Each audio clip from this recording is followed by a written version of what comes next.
January 1925. A town at the edge of the world is dying. The sea is frozen. The planes can't fly. The nearest medicine is 674 miles away, across the coldest, most brutal wilderness on Earth. The only hope for the children of Nome, Alaska, runs on 4 legs.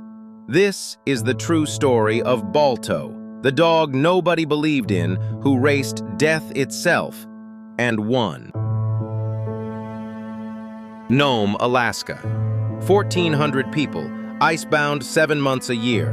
1 doctor, Curtis Welch. In late January, children began arriving at his small hospital with fevers and a sinister gray membrane creeping across their throats. Diphtheria. They called it the Strangling Angel of Children because that is exactly what it does. It suffocates them, slowly. Welch reached for his antitoxin, and his blood ran cold. Every vial had expired 6 years earlier. He rushed to the telegraph office and tapped out a message that would electrify the entire nation. An epidemic of diphtheria is almost inevitable here. I am in urgent need of 1 million units of antitoxin. Serum was found in Anchorage, but between the medicine and the dying children lay 674 miles of frozen hell. There was only one way across: dogs. The plan was desperate. A relay, 20 mushers, 150 dogs, each team racing 1 leg through the polar night, handing off a 20-pound cylinder of serum like a torch of life. The temperature, 50 below zero, and falling. One driver's hands froze to his sled's handlebar. They had to pour boiling water over the wood to free him. Radio, brand new in American homes, carried the story live. Across the country, millions sat by their sets at night, praying for a package of medicine moving through the dark at the speed of a dog's heartbeat. The deadliest stretch belonged to a legend. Leonard Sapala, the greatest musher in Alaska, and his lead dog, Togo. 12 years old, 48 pounds, and utterly fearless.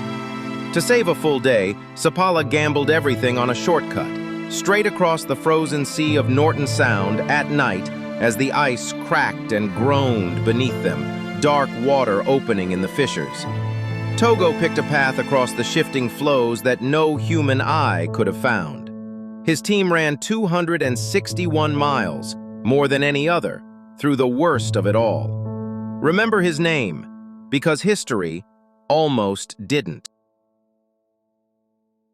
The final leg fell to a man named Gunnar Kossin, and a dog no one had ever bet on. Balto. Black as coal, built like a freight engine, and dismissed by his own breeder as too slow to lead. That night, in the worst blizzard of the run, he would lead anyway. The storm hit hurricane force. Kossin later said, "I couldn't see the trail. I couldn't even see the dogs closest to the sled." For hours, 13 lives and the fate of a town rested entirely on one dog's nose, reading a buried trail through screaming darkness. And then, Balto stopped, dead still. He refused to take another step. Kossin fought his way forward through the wind and felt his stomach drop. Balto's paws had broken through the ice of the Topcock River, black water.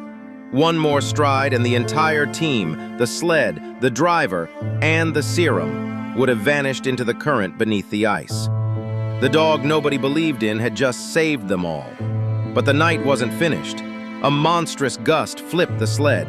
The serum flung into the snowdrifts, invisible in the dark. Kossin tore off his gloves and dug through the snow with his bare hands. 50 below zero, skin freezing to ice, digging, and then his fingers closed around it. At 5:30 in the morning, February 2nd, 1925, a frost-armored dog team limped down Front Street, Nome. 5.5 days, 674 miles. The serum, frozen solid but alive. The epidemic was stopped. The children would live. America lost its mind. Balto became the most famous animal on Earth. Headlines, newsreels, a key to the city of Los Angeles, shaped like a bone. And in December 1925, New York unveiled a bronze statue of him in Central Park, with Balto himself sitting beside it. 3 words are carved beneath: endurance, fidelity, intelligence. And then, America forgot. The tour promoter who owned the team sold them, and the heroes of Nome ended up chained in a dark back room of a Los Angeles dime museum. Sick, starving, forgotten. Admission to see them, 10 cents. The dog who saved a town couldn't save himself. Until one man walked through that door. George Kimball, a businessman from Cleveland, took one look at the fallen heroes and declared war. The price of their freedom, $1,500. He had 2 weeks to raise it. Cleveland answered. School children emptied their piggy banks. Factory workers gave from their wages.